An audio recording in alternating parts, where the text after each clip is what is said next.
बिल्कुल। एकादशी का क्या महत्व है? इतना उस दिन खाटू श्याम जी की क्यों विशेष पूजा की जाती है?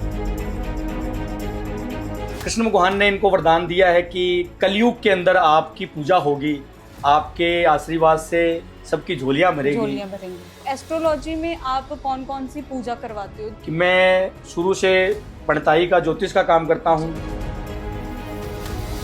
सावन का महीना शुरू हो रहा है, हाँ, तो बिल्कुल। शंकर भगवान को प्रसन्न करने का समय आ गया। मेरे भोलेनाथ के श्रृंगार मंगलम। पंडित जी, ऐसा जरूरी है कि खाटू श्याम जी से ही हम मूर्तियां, प्रतिमा लेके आए? यूएसए, ऑस्ट्रेलिया, यहाँ के भक्त भी मेरे से काफी जुड़े हुए हैं। ऑनलाइन अपनी अर्जियां दे तो आप कैसे खाटू श्याम जी लेके जाएंगे?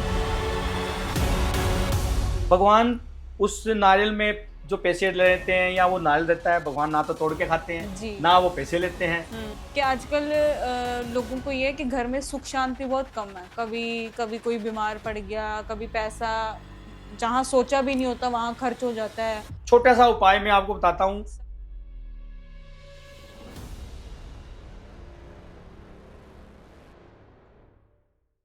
स्वागत है आप सभी का एक्सप्लोर जलंधर पर। मैं हूं जानवी बिठल और आज का दिन बेहद खास है क्योंकि एक तो एक्सप्लोर जलंधर के पॉडकास्ट का पहला एपिसोड है और दूसरा आज हमारे साथ स्टूडियो में मौजूद हैं पंडित गौतम भार्गव जी, जो राजस्थान से आए हैं और जिन्होंने जलंधर को पहला खाटू श्याम जी का मंदिर दिया। आज हम उनसे शिव दुर्गा खाटू श्याम मंदिर के बारे में, श्याम बाबा की महिमा के बारे में और साथ ही आप व्यूअर्स की जितनी भी समस्याएं हैं उन सभी के बहुत सरल से उपाय हम पंडित जी से जानेंगे। पंडित जी, बहुत बहुत स्वागत है एक्सप्लोर जलंधर पर आपका। जय श्री श्याम जानवी जी। पंडित जी, जैसे मैंने अपने इंट्रोडक्शन में बोला कि आप राजस्थान से आकर जालंधर में आपने पहला खाटू श्याम जी का मंदिर स्थापित किया, इसका विचार आपको कैसे आया? जलंधर में ये विचार कैसे आया, इसके पीछे बाबा का ही मेन आशीर्वाद है। क्योंकि हम बचपन से बाबा से जुड़े हुए हैं, राजस्थान से बिलोंग करते हैं। तो सीकर जिला है हमारा, तो खाटू जो गांव है वो भी सीकर जिले में ही है। आपका बचपन वहीं पे बीता है। तो वहाँ की धरती पे है ना, बाबा श्याम का प्रचार प्रसार पूरा पहले से है जी। तो उस कृपा को हमने महसूस किया है। वहाँ पे हम जाते हैं तो बाबा हमारे काम भी बनाते हैं और राजस्थान के जो बनिए सेठ साहूकार है उनके ऊपर भी वो कृपा हमने देखी है। तो ऐसा विचार तो था ही कि ये बाबा की कृपा जो है जलंधर में भी होनी चाहिए, जलंधर के भक्तों पर भी होनी चाहिए। बाबा से बस अरदास की और बाबा ने जलंधर के भक्तों पर भी दया की। बाबा ने जलंधर को चुना। ये एक वाक्य है छोटा सा कि मैं शुरू से पंडिताई का, ज्योतिष का काम करता हूँ जी। ब्राह्मण कुल से हूँ। तो हमारे यहाँ पे जलंधर के कमल विहार में मैंने जब यहाँ पे आया था मैं, तो यहाँ पे कोई आसपास में मंदिर नहीं था। यहाँ पे कोई धार्मिक दिव्य स्थान नहीं था। इस प्रकार से मंदिर की स्थापना हो गई, लोगों का साथ मिला, संगत का साथ मिला और बाबा की कृपा से आज जो है जलंधर में जगह जगह बाबा का नाम है। काफ़ी जगह बाबा का प्रचार प्रसार करने में हमने श्याम भक्तों को जोड़ा है। आज हमारा समूह है श्याम परिवार का, श्याम भक्तों का, जो हमारे यहाँ पे नतमस्तक होते हैं और बाबा की कृपा से उन भक्तों को आशीर्वाद भी मिला है। जो मेरे से जुड़े हुए हैं उनको भी आशीर्वाद मिलता है और मुझ पर भी आप बाबा का पूरा आशीर्वाद है। तो ये बाबा की दया ही है, बाबा की मर्जी थी। बाबा की मर्जी से ये मंदिर का स्थापना हुई। हम कुछ नहीं है इसमें, बाबा की कृपा ही इसमें सम्मिलित है। पंडित जी, मंदिर को स्थापित हुए कितने साल हो गए? मंदिर 2016 में हुआ था। 16 में। 2014 में मैंने यहाँ पे एंट्री की थी जलंधर में। ठीक है। 2 साल मैंने काफी संघर्ष किया। फिर यहाँ पे जो पंडित जी हैं कई, उनके साथ में फिर पूजा पाठ को अपनाया, कईयों ने मुझे साथ दिया। तो इस प्रकार से आज मैं पूजा पाठ भी सब कुछ करता हूँ और मंदिर तो है ही आपके सामने। पंडित जी, खाटू श्याम जी के लाखों भक्त हैं। हाँ जी। और वो उन्हें कई नामों से पुकारते हैं, जैसे उन्हें हारे का सहारा कहा जाता है। हाँ जी, बिल्कुल। और कहते हैं कि जो भी एक बार उनके पास जाता है ना, बाबा कभी खाली हाथ उन्हें लौटाते नहीं लौटाता, ये तो अटल विश्वास है। जी। तो भक्त उन्हें हारे का सहारा कहते हैं, लेकिन कुछ भक्त प्रेम से उन्हें बाबा भी कहते हैं। हाँ जी, बिल्कुल। ये बाबा उनको क्यों कहा जाता है? हरे का सवारा, मोरवी नंदन, लख दातार, नीले का सवार, हम तो प्रेम से जो मर्जी बोल देते हैं, झोली भरने वाला, कोठी बनाने वाला, और हमारी लाज बचाने वाला, बहुत से नाम हम बाबा के ले लेते हैं। लेकिन ये जो बाबा शब्द है ना, ये एक बहुत मार्मिक शब्द है। यानी इसमें एक ममता छुपी है। यानी हमारे राजस्थान के ये प्रमुख देवता है। राजस्थान में इनको बहुत मानते हैं, पूजा पाठ होती है इनकी, बहुत इनका नाम है। और आप ये देखिए कि राजस्थान में जो प्रमुख इंसान होता है परिवार में, जो घर का मुखिया होता है, जो घर का मुखिया होता है, जो जिसके ऊपर सारा जोर होता है, उसी के फैसले चलते हैं और सभी बातें पूरे परिवार को संभालता है, वो मुखिया होता है। यानी हमारे पिताजी के बाद में हमारे पिताजी के पिताजी यानी हमारे दादाजी। तो हम दादाजी ना बोल करके उनको बाबा जी बोलते हैं, ठीक है? तो हम बाबा बोलते हैं। बाबा हमारे संरक्षक होते हैं। तो इसीलिए हमारे मुखिया देवता होने के कारण उनको हम बाबा कहते हैं। पंडित जी, वैसे तो खाटू श्याम जी के मंदिर में वैसे तो रोजाना ही भीड़ रहती है, राजस्थान में भी है ना, रोज लाखों लोग भी जाते हैं। लेकिन एकादशी के दिन काफी ज्यादा लोगों की भीड़ होती है, 5-6 घंटे लाइनों में भी खड़े होना पड़ता है। एकादशी का क्या महत्व है? इतना उस दिन खाटू श्याम जी की क्यों विशेष पूजा की जाती है? एकादशी और खाटू श्याम जी ये कनेक्ट है, बिल्कुल जुड़े हुए हैं। ठीक है।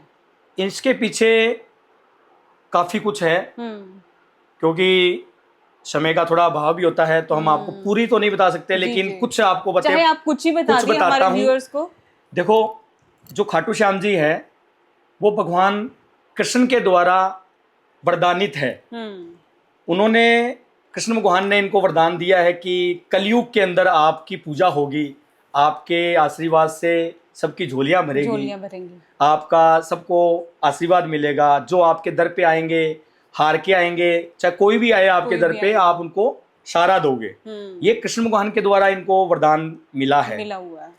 परंतु आपने नोट की होगी कि एकादशी पे जो व्रत पूजा होती है विशेष, वो भगवान विष्णु की होती है। ठीक है, भगवान विष्णु की पूजा होती है, माँ लक्ष्मी की पूजा होती है। एकादशी पे भगवान विष्णु के कथा होती है, सत्यनारायण भगवान की कथा होती है, विष्णु भगवान की कथा होती है। विष्णु भगवान की ही शक्ति है बाबा श्याम का दरबार है खाटू में, राजस्थान में। उस दरबार में आपने अगर नोट किया हो, अगर आपने कभी देखा हो, मैं आपको वो छवि भी दिखा दूंगा कि भगवान के साथ में ना गरुड़ जी भगवान होते हैं। गरुड़ जी, जहाँ पे खाटू श्याम जी का मंदिर होता है, जहाँ पे उनकी छवि होती है, जहाँ पे उनका प्रतिमा होती है, वहां पे गरुड़ देवता का होना अनिवार्य है। गरुड़ देवता किसके साथ रहते हैं? विष्णु भगवान के साथ। तो वो विष्णु भगवान की ही शक्ति है खाटू श्याम जी में। कृष्ण भगवान ने जब द्वापर युग में अवतार लिया था, तब उन्होंने बोला था कि मेरे नाम से तू जाना जाएगा, तो भगवान के नाम से वो जाने जाते हैं। तो इस प्रकार से खाटू श्याम जी के नाम प्रचारित हुआ है। इनको काफी नामों से जानते हैं, लेकिन है ये शक्ति विष्णु भगवान की।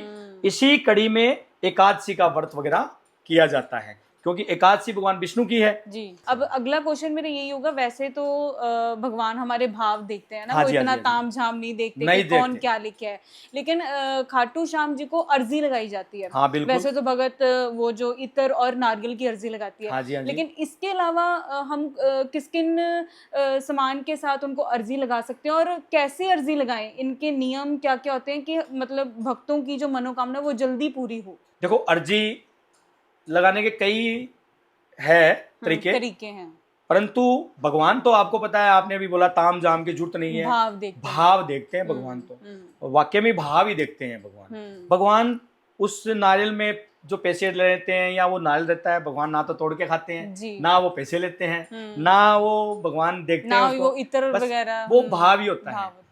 जो इंसान है अपने सच्चे मन से भाव से अर्जी लगाता है, शुद्ध आत्मा से हम जाते हैं भगवान के दरबार में अर्जी लेकर के। अब वो अर्जी आप भाव से अगर नारियल पे लगाते हैं तो नारियल के द्वारा भी लगा सकते हैं, वहां पे हम अमूमन नारियल लगाते हैं। नारियल के ऊपर लाल कपड़ा बांधते हाँ जी, लाल कपड़ा नहीं, पीला कपड़ा बांधते हैं ज्यादा। ठीक है। विष्णु भगवान को एक पीला रंग पसंद है। आप ये देखिए, भगवान का रूप काला भी है, पीला भी करते हैं, और यहाँ पे पीला कपड़ा हम यूज ले रहे हैं। क्यों? क्योंकि वो विष्णु भगवान की शक्ति भी है। शक्ति है, ठीक है, विष्णु भगवान की शक्ति भी है, यानी नारियल पर पीला कपड़ा बांधते हैं। हाँ, विष्णु भगवान की शक्ति होने के कारण ही उनको चंदन का लेप किया जाता है। चंदन का लेप है ना, आलू सिंह जी महाराज ने शुरू किया था। चंदन का लेप विष्णु भगवान की कृपा के कारण ही यही है, क्योंकि विष्णु भगवान को चंदन अति प्रिय है, पीला रंग अति प्रिय है। ठीक है, आपने देखा होगा विष्णु भगवान की जब पूजा होती है तो पीला रंग चढ़ाया जाता है, हल्दी, फूल, पीला कपड़ा, ये चढ़ाए जाते हैं ना। तो ऐसे ही अर्जी भी पीले कपड़े में बांध करके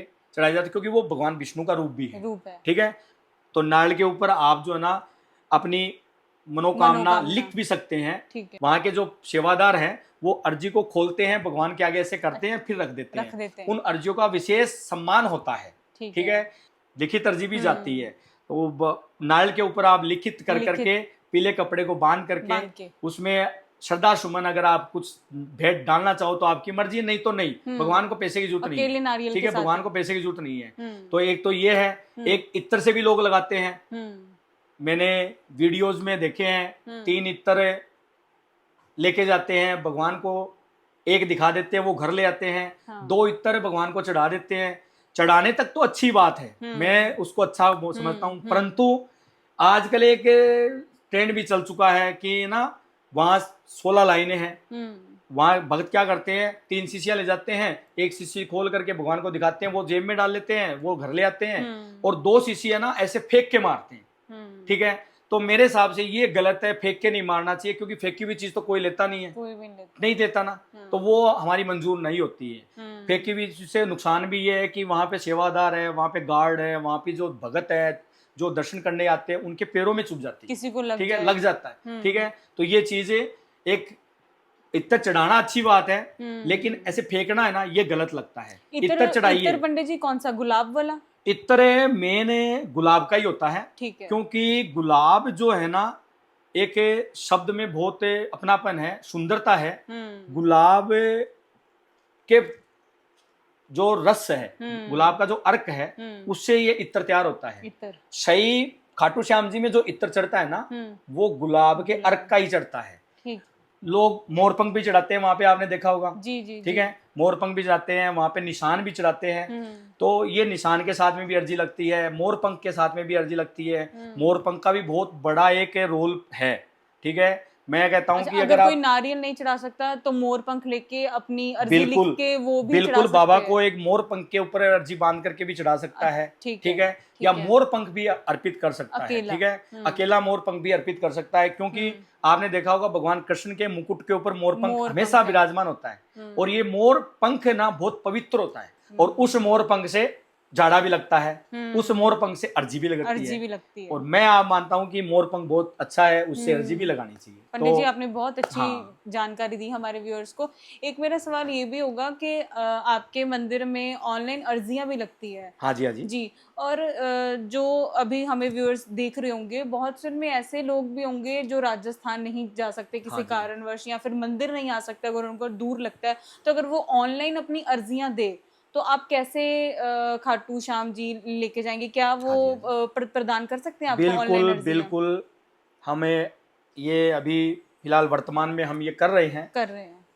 हर महीने हमारे यहाँ से यात्रा जाती है। ठीक है, खाटू श्याम जी की और सालासर हम यात्रा बाबा की कृपा से हम भक्त सब मिलकर के वो यात्रा लेके जाते हैं। हमारी 10वीं या 15वीं यात्रा है। ठीक है, खाटू श्याम जी की यहाँ से। ऐसे तो हमारी यात्रा बहुत हो चुकी है, लेकिन संगत के साथ में यहाँ से लेकर के हम गए हैं। 15 यात्रा हमने कर ली है, भक्तों के साथ में कर ली है। तो हम जो है ना भक्तों की जो ऑनलाइन अर्जियां लगाते हैं, वो हम आपको अर्जी भी दिखा सकते हैं। नारियल पे बांध करके हम अर्जी लगवा देते हैं। प्रार्थना होती है भगवान की। ठीक है, श्याम बाबा तेरे पास आए हैं, चरणों में तेरे अरदास लाए हैं, बिनती मेरी तुम सुन लेना। ठीक है, ये अर्जियां हम बाबा की ऑनलाइन भी लगाते हैं। हमारे से बाहर के भक्त जो है वो भी अर्जियां लगाते हैं, यूएसए, ऑस्ट्रेलिया, यहाँ के भक्त भी मेरे से काफी जुड़े हुए हैं, वो भी अर्जियां लगवाते हैं। ठीक है, उनकी अर्जियां हम ऑनलाइन प्लेटफार्मों के माध्यम से हम लगाते हैं, जैसे व्हाट्सएप कॉल है, वीडियो कॉल है, फेसबुक है, उन माध्यमों से हमें इंस्टाग्राम से है, इंस्टाग्राम से भी हमसे लोग संपर्क करते हैं।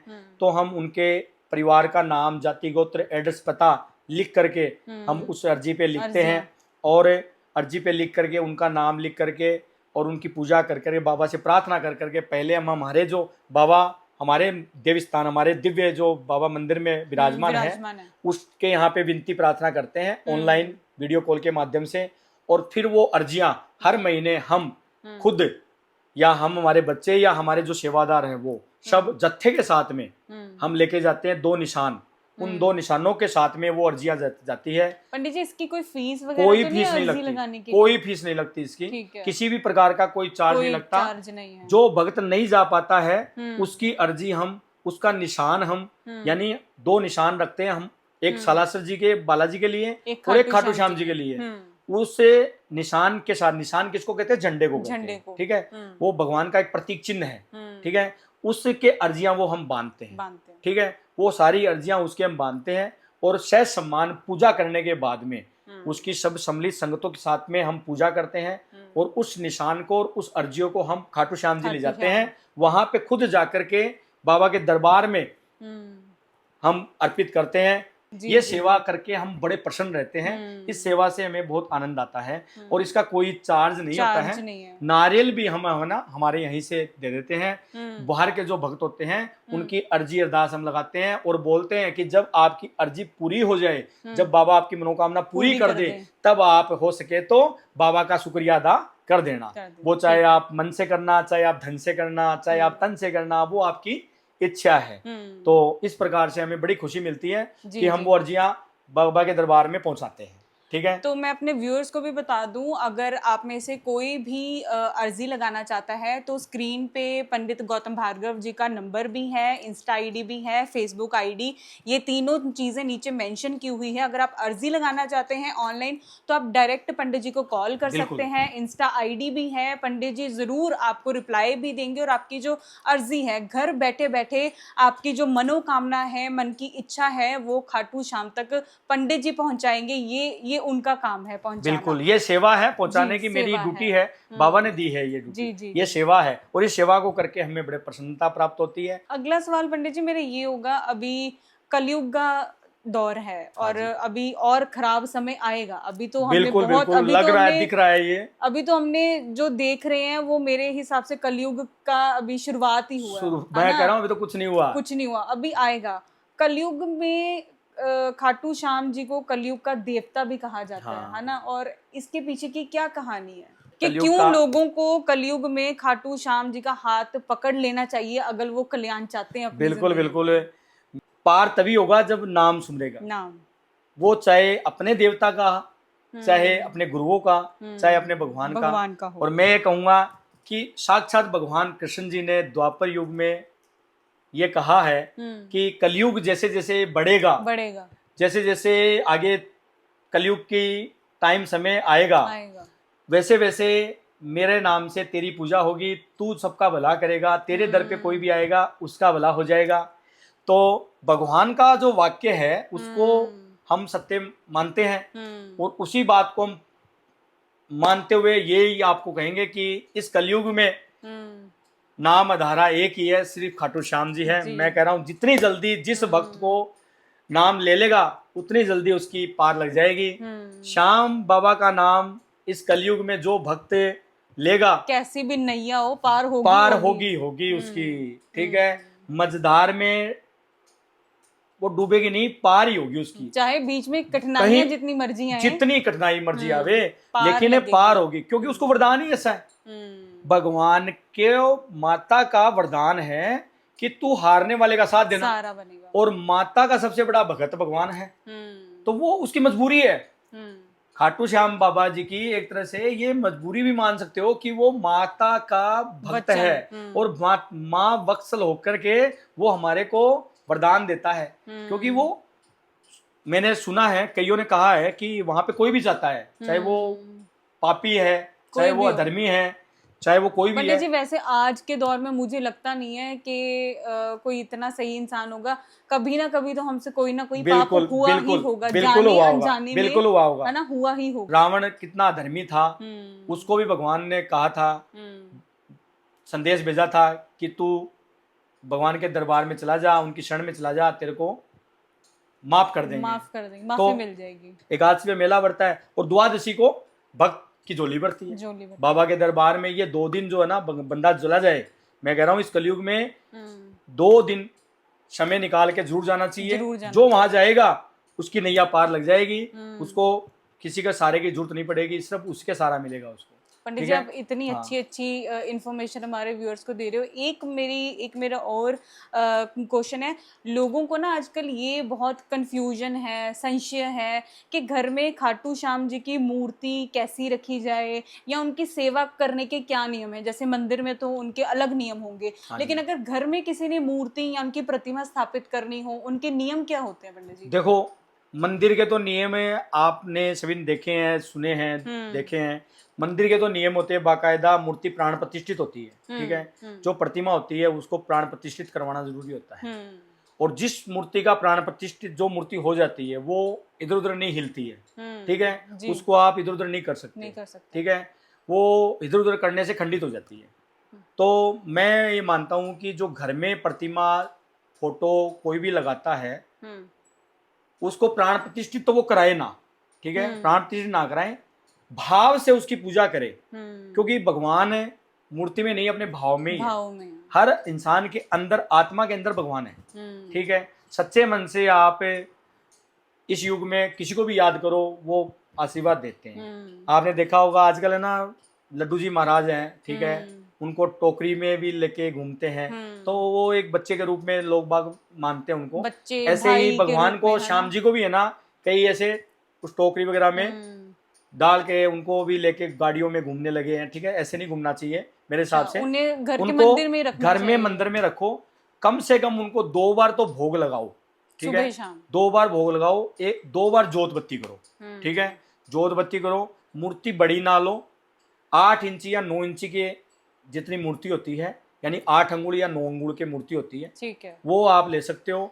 तो पंडित जी ऐसा जरूरी है कि खाटू श्याम जी से ही हम मूर्तियां प्रतिमा लेके आए, हम यहाँ से नहीं कोई नहीं, ऐसा कहीं भी नहीं लिखा है, ऐसा कोई भी नहीं है। ऐसे बहुत लोग मानते हैं ना कि हम राजस्थान जब जाएंगे, खाटू जाएंगे तब आप मंदिरों में, बड़े बड़े मंदिरों में देखते हो जो मूर्तियां हैं वो तो मूर्तिकार बनाता है, कलाकार बनाता है, ठीक है।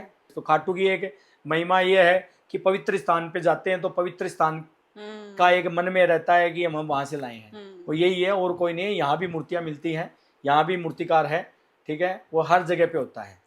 पंडित जी आपने खाटू श्याम जी की महिमा के बारे में इतने अच्छे से बताया।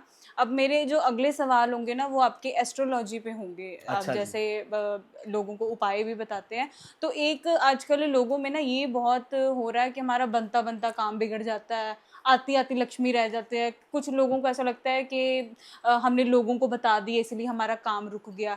लक्ष्मी बंधन और काम बंधन को लेके अगर आप कोई उपाय, सरल सा उपाय अगर हमारे व्यूअर्स को बता दें तो। ऐसा है ना, ये काम बंधन, लक्ष्मी बंधन जो है ना, जैसे हमारे जन्म पत्री में ग्रहों के ऊपर भी काफी कुछ डिपेंड करता है। जन्म पत्री में हमारे ग्रह किस प्रकार से हैं, कौन सा ग्रह कहाँ बैठा है, कितनी डिग्री है, कौन सा ऊंच का है, कौन सा नीच का है, किसकी दृष्टि क्या है, ये सभी उस पे भी निर्धारित करता है। और दशा हमारे को क्या चल रही है, तो हमारा देव कौन है, हमारा इष्ट देव कौन है, हमारे पूजा पाठ कौन सा हम करें, ये जन्म पत्री पे भी आधारित है। परंतु जो लक्ष्मी बंधन जो होता है वो उसको सही करने का यह है कि आप है ना भगवान की आराधना करो। लक्ष्मी के लिए आप माँ लक्ष्मी की आराधना करो, विष्णु भगवान की पत्नी है माँ लक्ष्मी। खाटू श्याम जी जो है भगवान विष्णु की ही शक्ति है। भगवान खाटू श्याम जी की आप आराधना कर रहे हो, करो। मैं तो ये कहूंगा कि विष्णु खाटू श्याम जी की आराधना करते रहो, बाबा किसी भी बंधन को नहीं आने देगा। फिर भी आपको, आपकी संतुष्टि के लिए मैं बता दूं कि लक्ष्मी माता के जो बंधन है उसके लिए आप बंधन खोलने के लिए आप भक्त लिख लें या तो, क्योंकि ये चीजें होती है, ये टोटके होते हैं, ये पूजा होती है। जैसे 11 कौड़ी है, कौड़ी आती है बाजार में, गोमती चक्र आते हैं बाजार में, गोमती चक्र है, कोड़ियां हैं, 11 कोड़ी, 11 गोमती चक्र और 11 हल्दी की गांठ और 11 उसमें कोइन, ठीक है, 11 उसमें कोइन पीले कपड़े में डाल के और उसको आप पूजा के स्थान पे रख दें, वहां पे दीपक करें और माँ लक्ष्मी का पाठ करें। श्री सूक्त होता है, एक श्री सूक्त का पाठ होता है, माँ लक्ष्मी का और विष्णु भगवान का पाठ होता है वो, ठीक है, वो पाठ करें आप तो बड़े से बड़े बंधन दूर हो जाएंगे आपके। माता की आराधना करेंगे आप तो कोई रोक नहीं पाएगा आपको, कोई भी नजर दोष नहीं रोक पाएगी आपको। विष्णु भगवान जब साक्षात देवता आपको आप पूज रहे हो, फिर दूसरे की पूजा करने की आवश्यकता ही नहीं पड़ेगी। आजकल ना 50% से ज्यादा लोगों को पितृदोष कहते हैं और ना अगर ये कुंडली में निकल आए ना तो लोग काफी घबरा जाते हैं कि ओहो हमारे जो पूर्वज हैं हमारे हमसे नाराज हो गए हैं। तो एस्ट्रोलॉजी में आप कौन कौन सी पूजा करवाते हो जिससे पितृदोष है वो समाप्त हो जाए? पितृदोष से क्या होता है?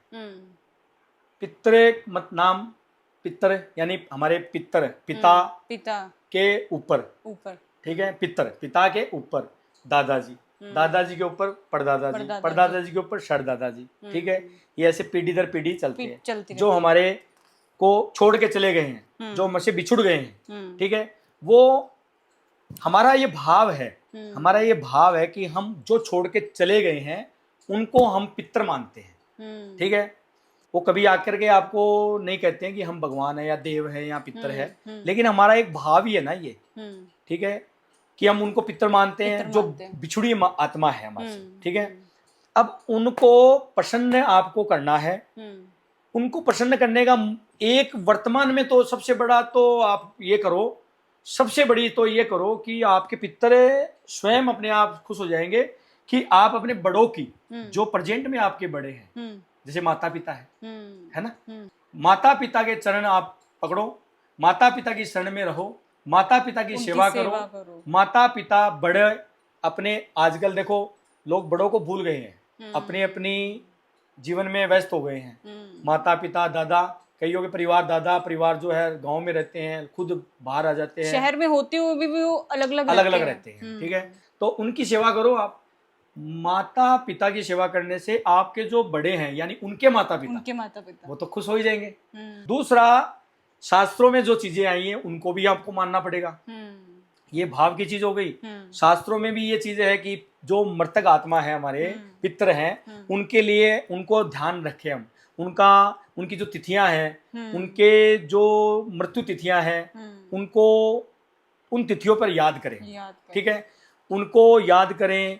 या साल में कम से कम उनकी जो तिथि आती है उस तिथि पे या साल में एक बार आप कोई तीर्थ स्थल पे जाकर के उनके निमित्त कुछ दान पुण्य करें, पिंड दान करें, गंगा स्नान करें, हरिद्वार जाएं, गया जी जाएं, ऐसी जगह पे जाके एक बार उनके लिए आप जो है ना प्रार्थना भी करो। अगर कोई, जैसे आजकल लोगों की काफी लाइफ बिजी है, अगर कोई कहीं जा नहीं सकता तो घर पे रहते हुए भी मंदिर में भी दान कर सकता है ना वो? ये भी हो सकता है कि अगर जो कोई नहीं जा पाता है तो सबसे पहले आप ये करो कि आपके घर में जो है ना खाना तो बनता ही है, ठीक है, जो रोटी बनती है, जो हमारे घर में रोटी बनती है, अनाज बनता है, उसकी पहली जो रोटी होती है उसको आप गुड़ चीनी या घी लगा करके उन पितरों के नाम से आप जो है ना निकालो और गौ माता को दे दो, गौ माता को दे दो। इससे गौ माता भी प्रसन्न हो जाएगी, गौ माता का भी आशीर्वाद मिलेगा आपको, उनका भी पालन करोगे आप, माता का, और पितरों के निमित्त दे रहे हो आप। पंडित जी, एक जो है ना काल सर्प योग, अगर ये कुंडली में हो तो भी लोग काफी घबरा जाते हैं कि हमारे काल सर्प योग निकल गया है। बिल्कुल। और इसकी पूजन विधि भी, जैसे मैंने सुना है कहीं पे कि इसका जो उपाय है वो 5000 का होता है, 6000 का होता है। तो काल सर्प योग पहले तो होता क्यों है ना, कुंडली में होता क्यों? और अगर आप इसकी पूजन विधि या कोई उपाय भी इसका बता दें हमारी व्यूअर्स को, क्योंकि आज आप ना इतने सरल उपाय बता रहे हैं जिसमें कोई भी पैसा नहीं है। हाँ जी, तो ये मुझे लगता है हमारे व्यूअर्स सब फॉलो जरूर करेंगे। तो करना चाहिए भी, जी मेरे को करना चाहिए। पैसे को तो सभी करते हैं, पैसे के में भागम भाग तो सभी में, तो इसका बता दीजिए। काल सर्प योग में उत्पन्न जातक विभिन्न परेशानियों से दुखी रहते हैं, ये मानने वाली बात है। राहु केतु उनको परेशान करता है। अब उनको ठीक करने का आपको उपाय करना पड़ता है। काल सर्पयोग के कई प्रकार के उपाय हैं। सबसे श्रेष्ठ उपाय तो ये है कि आप भगवान भोलेनाथ की साधना करो, ठीक है। क्योंकि महादेव देवों के देव है और उनके भुजा के ऊपर नाग विराजमान है। ठीक है, महाकाल भी कहा जाता है। महाकाल भी कहा जाता है, वो कालों के काल है, महाकाल है। ठीक है, महादेव की आप आराधना करोगे तो आपको वो काल कुछ नहीं कर पाएगा। उस काल की आराधना करो, आप महादेव की आराधना कर लो, आपको कुछ नहीं हो पाएगा, कुछ नहीं होगा। रुद्राभिषेक होता है, ठीक है, वो कराया जा सकता है। शंकर भगवान के मंदिर में आप जाओ तो वहां पे आप दूध, दही, घी, शहद, भांग, धतूरे, बेलपत्र आदि से आप पूजा अर्चना करो उनकी। ठीक है, तो आपको काल सर्पयोग से राहत मिल जाती है। राहु केतु का जो काल सर्पयोग बनता है, सर्प दोष निवारण अनुष्ठान भी होता है, सर्प दोष निवारण की पूजा भी होती है, वो थोड़ा समान खर्चे वाला काम भी होता है। नाग गायत्री मंत्र होता है एक, उस नाग गायत्री मंत्र से आप जो जाप कर सकते हो, पाठ कर सकते हो, नाग स्तोत्र का पाठ कर सकते हो। जो 12 प्रकार के काल सर्पयोग है, वो 12 प्रकार के नाग है, उनके आप नाम जाप करके, उनके आप स्तोत्र करके इस काल सर्पयोग से छुटकारा पा सकते हो। वैसे लोग बाग उज्जैन भी जाते हैं, काशी भी जाते हैं, ठीक है, हरिद्वार जाते हैं, जल के समीप जाकर के काल सर्पयोग की पूजा करते हैं। कई भक्त ऐसे भी है जो सर्प को मुक्त कराते हैं। ठीक है, जो कानबेली होते हैं, जो सर्प रखते हैं, जो नाग सपेरे जो होते हैं, उनसे या सपेरे से नाग लेकर के जंगलों में छोड़ देते हैं, तो वो उनसे मुक्ति मिलती है। उनको मुक्ति मिलती है तो हमारे ग्रहों में भी मुक्ति मिलती है। कुछ हमें नवग्रह का सहारा भी लेना पड़ता है, ग्रह शांति पूजा हमें करानी होती है। इसके कई प्रकार के उपाय हैं जो भक्त कभी हमें फोन से जानकारी ले सकते हैं। हमें फोन करें तो हम उनको बाकायदा जानकारी देंगे। ठीक है, उनके उपाय छोटे छोटे उपाय भी होते हैं। हमारे इस युग में बालाजी महाराज हैं, ठीक है, हनुमान जी की आराधना करो, आप भैरव जी की आराधना करो, काल सर्पयोग की पूजा हो जाती है। ठीक है, ऐसी पूजा काफी है, शास्त्रों में लिखी हुई है। और जो भक्त पर्टिकुलर पूजा करा के, अनुष्ठान करवा करके दूर करना चाहते हैं, वो भी संपर्क कर सकते हैं। और जो छोटे उपाय जान करके पूजा कराना चाहते हैं, वो भी आप संपर्क कर सकते हैं। जी जी, कोई मैं अपने व्यूअर्स को भी बता दूं, अगर इसके अलावा भी आपको कोई भी परेशानी है, वो मांगलिक दोष है, पितृ दोष है, काल सर्पयोग है, या इसके अलावा अगर आपको कोई भी सवाल है, तो पंडित जी का नंबर मैं अब फिर से रिपीट कर रही हूँ कि पंडित जी का नंबर जो है वो हमने अपनी स्क्रीन पे दिया हुआ है। पंडित जी की इंस्टा आईडी भी मेंशन है, पंडित जी की जो फेसबुक आईडी है वो भी मेंशन है। आप जिस भी तरह की आपको परेशानी है, आप बिना किसी उसके आप पंडित जी से कांटेक्ट कर सकते हैं। नंबर भी है, इंस्टा आईडी भी है, फेसबुक आईडी भी है। पंडित जी ने जिस तरह इस इंटरव्यू में बहुत सरल से उपाय बताए, है ना, आपने देखा कि कोई ज्यादा खर्चे वाले उपाय नहीं थे, तो आप पंडित जी से डायरेक्ट भी, इसके अलावा भी, क्योंकि समय कम होता है और हम सभी के सवाल भी नहीं ले पाते हैं, सारी जो समस्याएं हैं वो कवर नहीं होती हैं, तो इसके लिए अगर आपको अपनी कोई समस्या है, कोई प्रॉब्लम है, तो आप डायरेक्ट पंडित जी से कांटेक्ट कर सकते हैं। बिल्कुल जी। तो पंडित जी, अगला जो मेरा सवाल होगा, अभी सावन का महीना शुरू हो रहा है। हाँ, तो शंकर भगवान को प्रसन्न करने का समय आ गया है। बहुत पवित्र महीना है। वैसे तो भोलेनाथ इतने भोले हैं कि वो अपने भक्तों पे दया रखते हैं ना, दयालु। छोटी सी पूजा से ही वो खुश हो जाते हैं। ओम नमः शिवाय का जाप करोगे तो ही खुश हो जाएंगे। सावन के महीने में कैसे प्रसन्न करें हम शंकर? सावन महीने में शुद्ध होकर के, नहा धो करके, सबसे पहले भगवान के दर्शन करके आए, उनको जल चढ़ाएं, गंगा जल, मिश्रित जल जो है वो चढ़ाएं, और आप भांग, धतूरा इत्यादि से उनकी सेवा करें। उनको शहद, दूध, दही से स्नान कराएं। ये इसको स्नान को क्या बोलते हैं? रुद्राभिषेक, अभिषेक बोलते हैं इनको। अभिषेक का मतलब होता है स्नान। ठीक है, अभिषेक का मतलब होता है स्नान। रुद्र है, रुद्र नाम किसका? भगवान का। ठीक है, रुद्र नाम किसका? भगवान का। वो रावण ने रुद्री गाई थी, एक मंत्र गाए थे, तो भगवान ने उसको वरदान दिया था कि तेरे मुख से जो रुद्री निकली है वो प्रचलित होगी। तो आज वो रुद्री अध्यायी जो होती है वो प्रचलित है। तो रुद्री अध्यायी में मंत्र भगवान के लिखे होते हैं, उनके नाम से, वो मंत्रों से भगवान के ऊपर वो चीजें चढ़ाई जाती है। जैसे पंडित जी पूजा करा रहे हैं तो वो रुद्राभिषेक करा रहे हैं, तो उस मंत्रों को बोलते हैं वो, और उस मंत्रों को बोलते हुए भगवान के ऊपर दूध, दही, शहद आदि अर्पित करते हैं, यानी अभिषेक करते हैं, यानी स्नान कराते हैं। ठीक है, भगवान को स्नान कराते हैं तो भगवान प्रसन्न होते हैं। तो ये श्रावण का महीना जो है ना बहुत पवित्र महीना होता है। इसमें भगवान भोलेनाथ की, माता पार्वती की आराधना बहुत प्रेम पूर्वक की जाती है। श्रावण का महीना अति प्रिय है और मोक्षदायिना है। इसको आप अगर श्रावण के महीने में अगर पूजा करोगे ना तो मोक्ष प्राप्त होगा आपको, ठीक है। और सभी प्रकार के वैभव, यश आपको प्राप्त होंगे। भगवान को आप श्रद्धा भाव से जो मर्जी चढ़ा दो, भगवान को मंजूर है, क्योंकि उनका नाम ही भोलेनाथ है। भोलेनाथ है। मेरे भोलेनाथ के श्रृंगार मंगलम, ओम मंगलम ओमकार मंगलम, भस्म रमाए बैठे महाकाल मंगलम, सार मंगलम सारधार मंगलम। भगवान मंगल है। उनको भस्म चढ़ाओ तो भी मंगल है, कोई नियम नहीं मानते वो। उनको आप श्रृंगार चढ़ाओगे तो भी मंगल है, ठीक है। सब मंगल ही मंगल है। भगवान भोलेनाथ मंगल ही करते हैं, ठीक है। अपने भक्तों पे दया ही करते हैं। उनकी सेवा करो, उनकी पूजा करो, आपको काल सर्पयोग, पितृ दोष, किसी भी प्रकार के दोष नजर नहीं आएंगे। और श्रावण के महीने में व्रत करें। 5 सोमवार होते हैं, आपको पता है, ठीक है। सोमवार होते हैं, सोमवार का व्रत विशेष होता है। श्रावण के महीने में सोमवार के आप व्रत करें। विधिवत व्रत करने से भगवान वरदान देते हैं, ठीक है। माँ गौरी की आप आराधना करो, भगवान शंकर की आराधना करो। श्रावण महीने में आप 5 सोमवार को व्रत करो, आपको मनचाहा वर मिलेगा। ओम कात्यायनी महामाये महायोगिनी अधीश्वरी नंद गोप सुते पति देही सुतान दू देही क्रूते नमः। यानी मेरे को माता तू ऐसा पति देना, मेरे मनचाहा पति देना, ठीक है। ये गौरी माता को श्रावण महीने में आराधना करो, ठीक है। शंकर भगवान को आराधना करो। मेरा अगला सवाल ना विवाह से जुड़ा हुआ है। हाँ। आजकल जैसे लड़की को लड़का भी पसंद होता है, लड़के को लड़की भी पसंद होती है, लेकिन इसमें ना मांगलिक दोष आता है। हाँ जी, हाँ जी। तो ऐसा होता है ना कि मांगलिक से ही शादी होती है, लेकिन फिर जब उनको पता लगता है कि लड़का मांगलिक है या फिर लड़की मांगलिक है, तो कहीं ना कहीं वो विवाह में रुकावट पड़ती है। बिल्कुल। तो अगर इसका कोई उपाय हो कि इसका उपाय हमारी शादी हो जाए, ऐसा होता है कि लोग ना पीछे हट जाते हैं कि मांगलिक दोष है तो शायद हमारी शादी नहीं होगी, तो क्या वो मंगल दोष, काफी भय का माहौल होता है। लड़का मंगलिक है तो लड़के के हाथ से बेरी एक फीमेल शब्द है, ठीक है। बेरी जो बेर लगते हैं ना, बेरी की पूजा कराओ, बेरी के फेरे करवा करके बेरी का अनुष्ठान कराओ और उसके साथ फेरे करवा करके उसका विवाह करवा दो, वो तोड़ दो, मन की संतुष्टि हो जाएगी आपकी।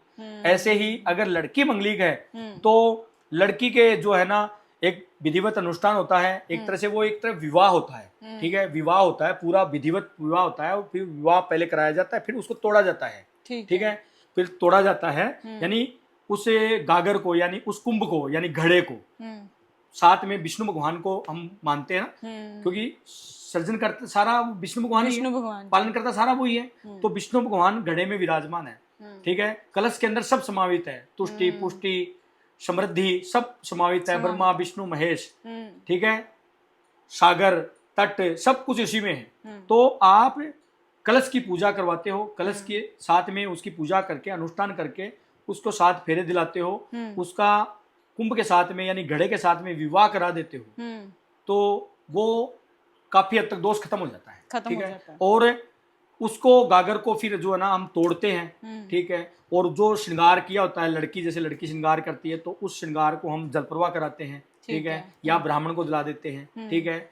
और ऐसे कर करके उनकी पूजा करवाते हैं। और इसके अलावा मंगल शांति भी होती है, मंगल के दान भी होते हैं, बालाजी महाराज की पूजा भी होती है इसमें, ठीक है। वो ब्रह्मचारी है ना, तो भगवान ने वरदान दिया है। माता गौरी की पूजा भी होती है इसमें, माँ पार्वती की पूजा होती है, क्योंकि माता पार्वती ने भगवान शंकर को पाया है पूजन आराधना करके, ठीक है, इस विधि से। तो इस प्रकार से भी किया जा सकता है। इसके अलावा मंगल की जो दोष निवारण पूजा है वो करा लेनी चाहिए, दान करने चाहिए। यानी आपके अनुसार हर समस्या का हल है, हर समस्या का हल है। ऐसा नहीं है कि आप एक सिर्फ मंगल की स्थिति देख करके ही विवाह को खत्म कर दो। उसको पहले रिजल्ट तक पहुंचो, उसकी पूरी गहराई तक जाओ कि मंगल के साथ में कौन से ग्रह हैं। शनि है वो भी दोष दूर कर देता है, गुरु है वो भी दोष दूर कर देता है। लोगों को यही पता है सिर्फ कि मंगलिक है जी, मंगलिक है जी, लेकिन ये नहीं पता मंगल कितने प्रकार का होता है, मंगलिक कितना प्रकार का। मंगलिक तो राहु से भी, चंद्रमा से भी होता है, बृहस्पति से भी होता है मंगलिक तो, ठीक है। ठीक है, बृहस्पति अगर ग्रह में बैठा है तो मंगलिक हो जाता है, मंगलिक। चंद्रमा अगर बैठा है कुंडली में लगन में तो वो भी मंगलिक कर देता है, उन्हीं ग्रहों में चंद्रमा बैठता है तो वो भी मंगलिक कर देता है, और उन्हीं ग्रहों में शनि अगर बैठ जाता है तो वो दोष दूर कर देता है। पंडित जी, मेरा अगला जो है ना वो सवाल वो आखिरी उपाय वाला होगा कि आजकल लोगों को ये है कि घर में सुख शांति बहुत कम है, कभी कभी कोई बीमार पड़ गया, कभी पैसा जहाँ सोचा भी नहीं होता वहाँ खर्च हो जाता है, कभी कोई प्रॉब्लम आ गई, कभी कोई समस्या आ गई, बैठे हुए हैं तो काम खराब हो गया। तो घर की सुख शांति के लिए, सुख समृद्धि के लिए लोगों को क्या क्या अपनी रूटीन में वो बदलाव लाना चाहिए, या कौन सी पूजन विधि होती है? देखो, आज इस युग में कर्म प्रधान युग है ये। अगर आप कर्म करोगे ना तो आपको फल मिलेगा, फल मिलेगा, ठीक है, बिल्कुल। और अगर आप कर्म नहीं करोगे तो आपको फल नहीं मिलेगा। तो अगर आप यही सोचो कि मेरे को ये इस दर पे जाने से मेरा सब कुछ हो गया, हो जाएगा, तो भगवान भी कहता है कि तू कर्म तो कर ही नहीं रहा। ठीक है, अर्जी लगाते हैं हम, ठीक है, अब अर्जी से सब कुछ ना सोचो ना कि सब कुछ, उसके लिए अर्जी के लिए कर्म भी करो, कर्म भी करने ठीक है, पड़ते हैं। अच्छे कर्म करो, भगवान के दर पे भी जाओ, दान धर्म को भी अपनाओ, भक्ति को भी अपनाओ, ठीक है, घर में शुद्धता रखो। पहले जो नारियां थी, स्त्रियां थी, देखो मैं आपको गलत नहीं कहूंगा किसी भी नारी शक्ति को, परंतु शुद्धता पूरी बना के रखो, पूरा श्रृंगारित रहो, माँ लक्ष्मी प्रसन्न रहती है, ठीक है, शुक्र ग्रह प्रसन्न रहता है, लड़ाई झगड़ा नहीं होता। जो स्त्री बन ठन के रहती है, घर की लक्ष्मी। आपने क्या पूछा मेरे को कि किसी औरतों को बताओ उपाय?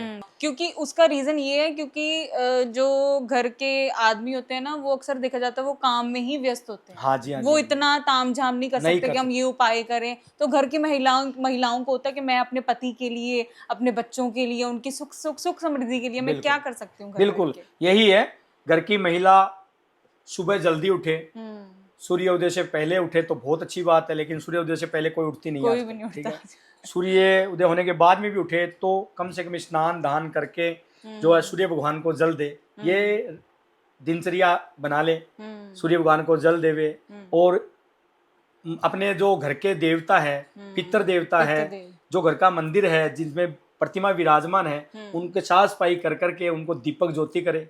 सबसे छोटा सा उपाय मैं आपको बताता हूँ कि एक सरल उपाय है कि हर महीने में एक पूर्णमासी आती है, ठीक है, उस पूर्णमासी को इस कलयुग में अगर कोई इंसान व्रत आदि करता है और उसका व्रत करके सत्यनारायण भगवान की कथा सत्यनारायण भगवान का व्रत अगर वो करता है इस कली काल में, थोड़े समय में वो कथा होती है, थोड़े धन में वो कथा होती है, कुछ नहीं लगता उसको, ठीक है, आसपास के पंडित जी से बुला करके भी आप कर सकते हो और घर में खुद भी कर सकते हो, ठीक है।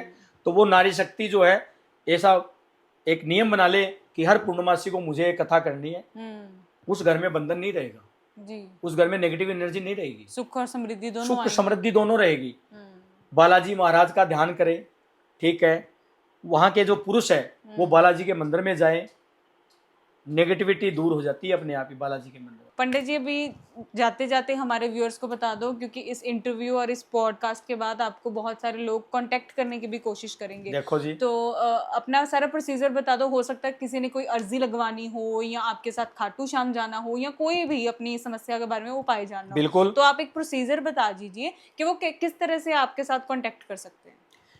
देखो, हमारे मोबाइल नंबर है, सबको प्रसारित है, हमारे विभिन्न चैनलों के माध्यम से हमारे नंबर आम है, ठीक है, तो स्क्रीन पे हमारे चलते हैं जी, ठीक है, हमारे FB पे भी है, इंस्टा पे भी है, YouTube पे भी है, और हमारे यहाँ पे आकर के भी संपर्क कर सकते हैं, ठीक है। हमारे यहाँ पे बाबा की अर्जी भी लगाई जाती है, विनती प्रार्थना भी की जाती है, जो भक्त नहीं जा पाता उनकी भी अर्जी हम लगाते हैं, उनकी अर्जी हम हर महीने लेके जाते हैं। जो भक्त यात्रा में अपना जाने में सक्षम नहीं है उसको भी हम ले जाते हैं जी। इस यात्रा में हमने ऐसे ऐसे भक्तों को लेके गए हैं जो यात्रा करने के सक्षम नहीं है, उनके पास धन की अभाव है, ठीक है, वो बोलते हैं कि हमारी इच्छा तो है लेकिन हम यात्रा में जा नहीं पा रहे, ठीक है, तो हम उनको भी बाबा की कृपा से उनसे आशीर्वाद लेके बाबा की मर्जी से हम उनको भी लेके जाते हैं। हमारे यहाँ नहीं है कुछ भी, ठीक है, हम कुछ नहीं है, बाबा है, बाबा देते हैं, बाबा करवाते हैं, उसकी बंदोबस्त सारी सेवा बाबा ही करवाते हैं। मैं एक विशेष पूजा पाठ भी करता हूँ जी। भक्तों के हवन भी करता हूँ। यहाँ पे दोपहर में हम मंदिर में भगवान के समक्ष बैठ करके हवन करते हैं। जैसे लोग बाग बंगलामुखी जाते हैं जी। ठीक है, बंगलामुखी में जाके हवन करवाते हैं, वो ही हम हवन हम यहाँ भी कर सकते हैं। नवग्रह शांति पूजा होती है, वो हम करते हैं, कम खर्चे में हम करते हैं, कम खर्चे में हम हवन कराते हैं ठीक है। बाकायदा विधि वही है, मंत्र वही है जो हम बड़े सा एक ताम झाम लेकर के करते हैं, उसी विधि से हम करते हैं। हवन करते हैं हम दोपहर में 11 के बाद में और शाम 5 से पहले हम हवन करते हैं, जिसका 11, 2100, 3100 इस प्रकार से चार्ज होता है ठीक है। 500 भी है, 500 रुपये भी है। हम गृह प्रवेश वगैरह भी करवाते हैं, मुंडन, विवाह, शादी, पूजा पाठ सभी प्रकार के हम करवाते हैं ठीक है। लोगों के घरों में जो नींव पूजन होते हैं, कोठियों में गृह प्रवेश होते हैं, वो करवाते हैं। हमारी दक्षिणा कोई बहुत बड़ी दक्षिणा नहीं है, हम तो प्यार बटोरते हैं, साथ बटोरते हैं। हमारे भक्त जुड़े हमसे, ये हमारी चाहना है। बाबा का जो दरबार है जलंधर शहर का, ये शिव दुर्गा खाटू श्याम मंदिर है, ये पहला दरबार है जलंधर में, शहर में पहले ही बार बाबा यहाँ पे आए और ये बाबा का आशीर्वाद, ये कृपा हम पे हुई ठीक है, हम पे हुई। ये हमारे माता पिता के कर्म मान लो या हमारे कर्म मान लो, बाबा की कृपा हम पे हो गई ठीक है। और बाबा ने ये मौका आपको दिया, हमें दिया ठीक है, हमें दिया कि हम बाबा की सेवा करें। हर एकादशी को यहाँ पे बाबा की कृपा से शाम रसोई के नाम से लंगर सेवा चलती है ठीक है जी। उसमें भक्ति करते हैं सब कुछ, हम कुछ नहीं करते, बाबा की कृपा होती है। जिस भक्त को बाबा का आशीर्वाद होता है वही भक्त आगे आके खड़ा हो जाता है ठीक है, अपने आप ही ठीक है। भक्त लोग जुड़े हुए हैं वो ही करते हैं ठीक है। और तो मैं सभी भक्तों को अनुरोध ही करूंगा कि बाबा के दरबार में जरूर आए, मत्था टेके। शिव दुर्गा खाटू श्याम मंदिर, कमल विहार, बस्ती पीरदास जलंधर में है ये। और मैं पुजारी गौतम भार्गव आप सभी को हार्दिक स्वागत करता हूं एवं आप सभी को दोनों हाथों से बाबा का शुभ आशीर्वाद प्रदान करता हूं कि यहाँ पे इस दरबार में जो भी कोई अर्जी अरदास लगाता है या यहाँ नतमस्तक होता है, उसकी बाबा अर्जी मंजूर करे, उसकी झोली भरे। आपके जो जानकार हैं या हमारे भक्तजन हैं, बाबा श्याम के जो भक्त हैं, बालाजी महाराज के जो भक्त हैं, सभी को जय श्री श्याम। श्याम सारे जगत के पालनहार, प्रेम से बोलो जय श्री श्याम, जय श्री श्याम। तो ये थे पंडित गौतम भार्गव जी, जिनके साथ आज हमने काफ़ी बातें की, खाटू श्याम जी की महिमा के बारे में भी जाना और काफ़ी सारे उपाय भी हमने पंडित जी से सुने। अगर आपकी भी कोई समस्या है तो आप डायरेक्ट पंडित जी से भी कांटेक्ट कर सकते हैं। और कमल विहार बस्ती पीरदाद में खाटू श्याम जी का ये मंदिर है, आप यहाँ भी आ सकते हैं। और अगर आपको ये पॉडकास्ट अच्छा लगे तो आप एक्सप्लोर जलंधर को फॉलो भी करें और इसके वीडियो को शेयर भी कीजिए। Thank you.